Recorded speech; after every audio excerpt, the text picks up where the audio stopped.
പുറപ്പാട് പുസ്തകം 38 അധ്യായം 22 വാക്യത്തിൽ നമ്മളിങ്ങനെ വായിക്കുന്നുണ്ട്. ഊറിയയുടെ മകനായ ബെസാലേൽ കർത്താവ് മോശയോട് കൽപ്പിച്ചവയെല്ലാം നിർമ്മിച്ചു.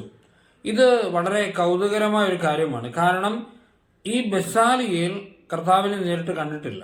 കർത്താവ് മോശയോടാണ് എല്ലാം കൃത്യമായി കൽപ്പിച്ചത്. പക്ഷേ ബെസാലേൽ അതൊക്കെ കൃത്യമായി നിർമ്മിച്ചു. അതാണ് ഈ വചനത്തിൽ പറയുന്നത്. എന്തുകൊണ്ടാണ് ദൈവം ഉദ്ദേശിച്ചതുപോലെ, മോശയോട് പറഞ്ഞതുപോലെ അതേപോലെ നിർമ്മിക്കാൻ ദൈവത്തെ കാണുകയോ സംസാരിക്കുകയോ ചെയ്യാത്ത ബെസാലിന് സാധിച്ചത്? അത് എന്തുകൊണ്ടാണെന്നുള്ളതിന്റെ ഉത്തരം പുറപ്പാട് 31:3 പറയുന്നുണ്ട്. ബെസാലിനെ പറ്റി ദൈവം പറയുന്നുണ്ട്, ഞാൻ അവനിൽ ദൈവിക ചൈതന്യം നിറച്ചിരിക്കുന്നു. എന്താണ് ദൈവിക ചൈതന്യമെന്ന് ഉൽപ്പത്തിയുടെ പുസ്തകം 1 അധ്യായത്തിൽ നമ്മൾ വായിക്കുന്നുണ്ട്. ദൈവത്തിന്റെ ചൈതന്യം വെള്ളത്തിന് മുകളിൽ ചലിച്ചുകൊണ്ടിരുന്നു. അത് പരിശുദ്ധാത്മാവാണ്.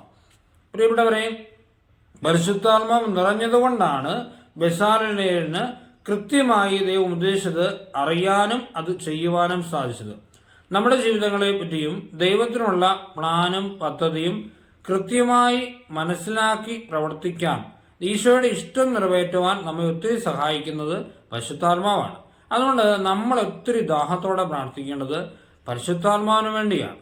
മറ്റു കാര്യങ്ങൾക്ക് വേണ്ടി പ്രാർത്ഥിക്കുന്നതിനേക്കാൾ അപ്പുറത്ത് ആത്മാവിന് വേണ്ടി ദാഹിക്കാം. പരിശുദ്ധാത്മാവ് നിറഞ്ഞാൽ എല്ലാമായി. അതുകൊണ്ട് പരിശുദ്ധാത്മാവിനോട് ദാഹിക്കാം, പ്രാർത്ഥിക്കാം. ഈശോ നൽകുന്ന ഏറ്റവും വലിയ സമ്മാനം പരിശുദ്ധാത്മാവാണ്. ആത്മാവിന് വേണ്ടി നമുക്ക് ദാഹിക്കാം, പ്രാർത്ഥിക്കാം. ഈശോ അനുഗ്രഹിക്കട്ടെ.